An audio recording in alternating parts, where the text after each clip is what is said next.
Hey everyone, Kelly here. This week we're going to do a alcohol ink fluid art using some Pinata gold, and we'll be using an airbrush with this to move it around.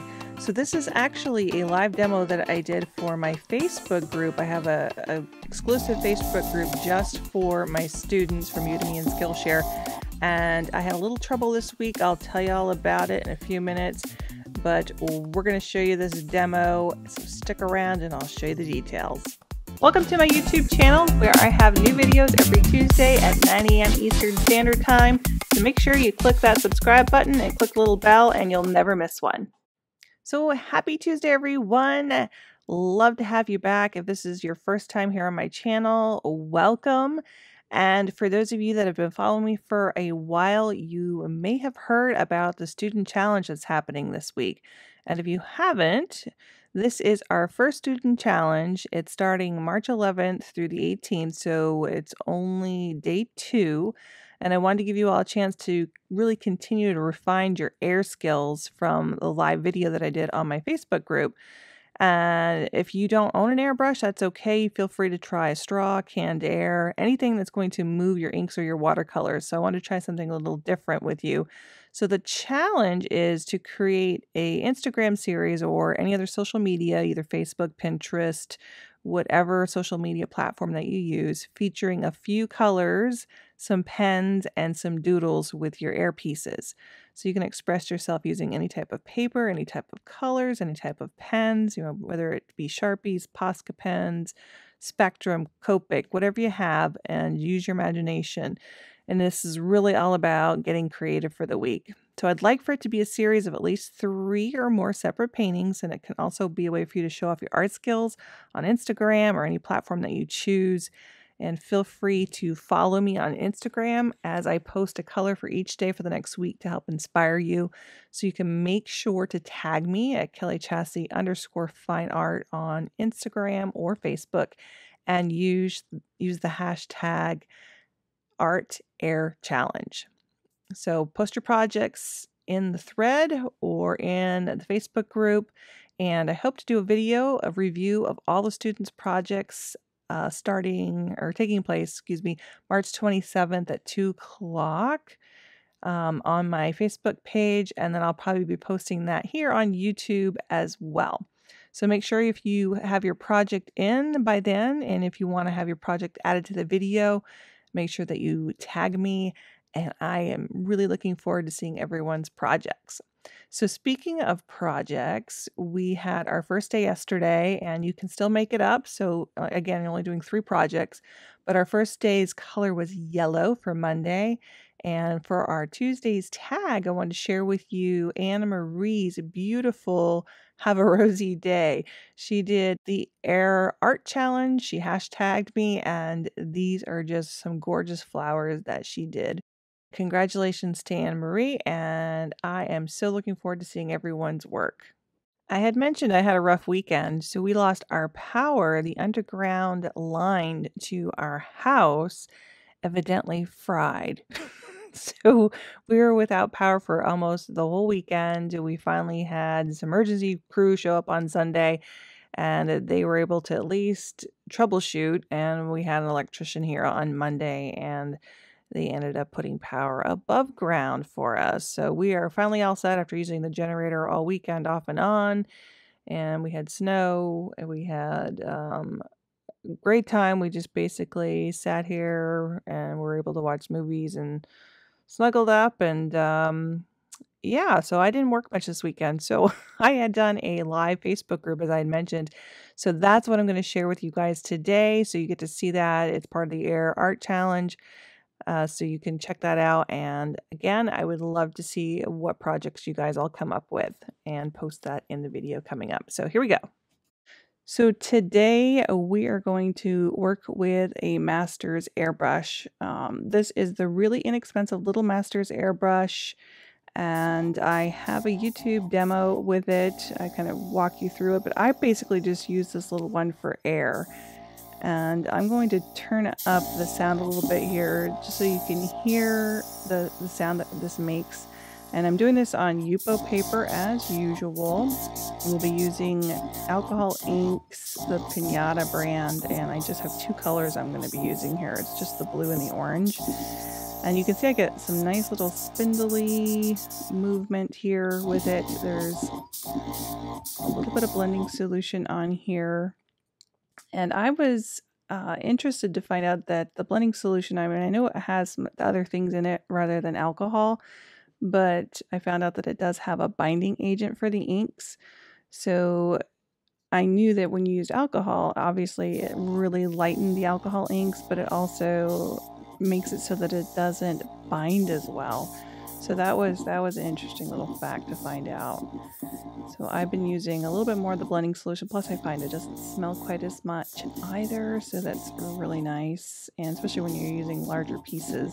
And I wanted you to see what my process was, because I know a lot of you guys think that when you start your art that it's going to be beautiful and perfect when you're done, and we all go through that phase of you like it and then you don't like it and then you like it again. So I wanted you to watch. I've done a couple of videos on YouTube. What comes to mind first is the one with the fish. I did the little betta fish and he was not going the way I wanted it to go. But this kind of painting is really the perfect type when you're stuck and you really are unsure what you want to do. And I'll do these a lot, and you know, they don't always turn out perfect, and this one is not going to be perfect, but I am having fun creating it. Now it looks like I'm creating a little bit of mud here. I used Baja Blue one other time, and it has a little bit more green in it, so it came out more of a teal color. The Sapphire Blue is more of a, almost a, I guess it would be almost a gray, so it obviously has a little bit more brown in it. So when it mixes with that orange, I get a little bit different shade than what I would with the Baja Blue, because it's more of a teal color with the Baja. So I have all these little squigglies. It looks, I don't even know what that looks like right now. It looks like chaos. So I'm going to continue to add a little bit more blending solution. See if I can move some of this around. So let's talk a little bit about the air compressor a little bit more. It's one of these little plug-in ones, and it's really small. It just sits on my desk, and I know a lot of folks really don't feel that this has enough air, but honestly, alcohol inks really shouldn't be airborne anyway. So with a little bit of air, it's just gliding this along. If you're using some of those larger air compressors, just really make sure that you're using a mask. And you have obviously your well ventilated areas, you know, as always when you're working with alcohol inks. I mean, these were meant for crafting, so they weren't meant for these large pieces and people using them as much as they do. So just keep that in mind. Make sure that you're following any safety precautions. I always say that in my videos, just to be safe. But so the small mini air compressor really, you know, has enough to blow the inks around. I mean, you can see here that it moves it quite nicely. It also works well for just drying your pieces. So you just get a nice little bit of air in here to dry your art. But you can see all these little spindles it makes. I can move it around more in circles. I can go left to right with it. And it's just one of those things you really have to play with to get used to it and kind of understand what it's going to do for you. I mean, some people use those large compressors, as I said before, and it really just shoots it with a lot of pressure, more so than canned air. And I find that even canned air, you know, it gets cold, so when I use it a lot, that's difficult. So you don't have to worry about it ever running out of air, and you don't have to worry about it getting cold. So, and it's a little bit softer than the canned air, because I used to have a heck of a time. I would make a mess. It would splatter everywhere when I was using my canned air. So I really like just this very light air that this one produces. And it's portable, so I can take it when I'm doing my classes as well. So that's why I like this one. And, you know, as with anything, it's going to be preference based. So I've decided with my wildness here, I was going to add a little bit of the gold. So I'm using 3 colors in here, not just 2. And I'm just moving those around. That's really wet in the middle here, so I can really get that nice flow, and you can see the separation of that gold.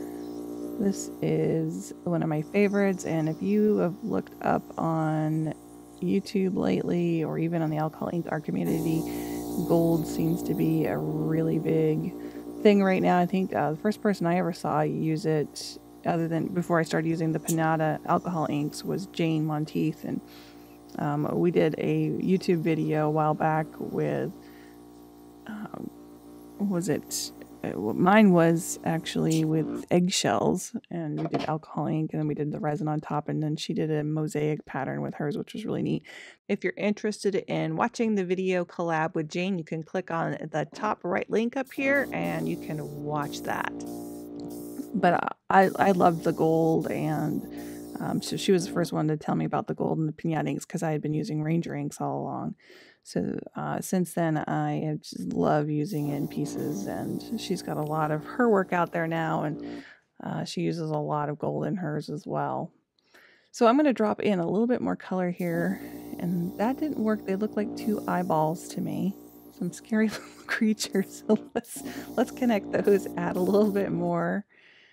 And that blue is so pretty. It's such a deep color. It's obviously a lot of pigment in that blue, the sapphire blue. It's gorgeous.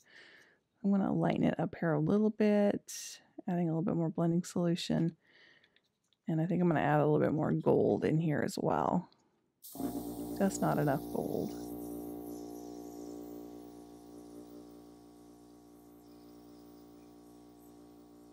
And move that around again. I love what that does. Look at that.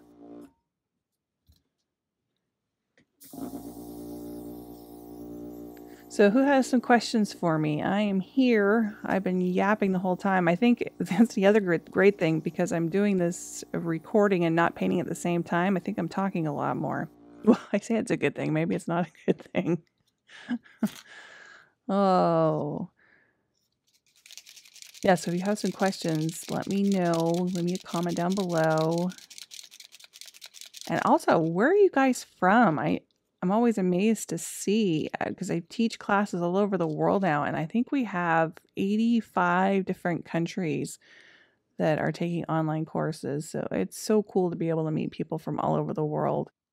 So if you are actually taking classes from either on Udemy or Skillshare, make sure to join my exclusive Facebook group for my students, and the links are in all of my classes. Just look for that group. So have any of you used the Krylon Gold Gel Pen before? That's what I'm using here. This is awesome. It's a paint pen, and it's probably the closest color to the Pinata alcohol inks that I've ever found. And it's really nice because it obviously gives you a lot more control. So I'm just doing a little bit of doodles here. This and it reminds me of my Zen Doodle course that I did. And I'm thinking I might be able to add this as a little extra bonus on there, since it was a mini course. What do you guys think? Think I should add that to it? But these paint sticks are awesome. So if you have the Posca pens in the white, those are great to use with this as well. The gel pens. I love the gel pen too that's made by Uniball. It's gold, and it's a little bit finer tip than this one, but it's a different kind of gold. It's more of that yellow gold, if that makes sense. More of a bronzy color. This is just more of a true gold, similar to, like I said, with the Pinata alcohol inks. So I'm just scribbling, following along. I'm not sure if I'm 100% on board with this little painting. So I think what I'm going to do, what do you guys think? I think I'm going to crop it. So I'm going to grab, and that really wasn't completely dry when I used that pen. So it worked, but it stuck a little bit in some areas. I'm just taking the airbrush here and drying it again real quick before I attempt to crop this. Now we've only been going for about 10 minutes, so not too long. So that's better. Look at that. I like the crop much better. So that's another great thing, and I think I've said this before. is if you don't like your entire painting, grab yourself some mats and crop it, because there's always some beautiful spots in a painting. If the whole thing isn't what you're looking for, you can always find little pieces that make you happy. And I think that's my piece right there. So here we go. This is the final piece. I want to mention too that we are almost at 10,000 followers. Thank you so much here on YouTube. I am so excited to hit that 10K mark, and I'll probably be doing a giveaway sometime really soon. Just want to show you here the finished piece. I did frame it all up and it looks really cute. It's actually sitting on my desk. So make sure that you give us a like and a share if you like this video, and we will see you guys next Tuesday. As always, have a great week. Bye-bye.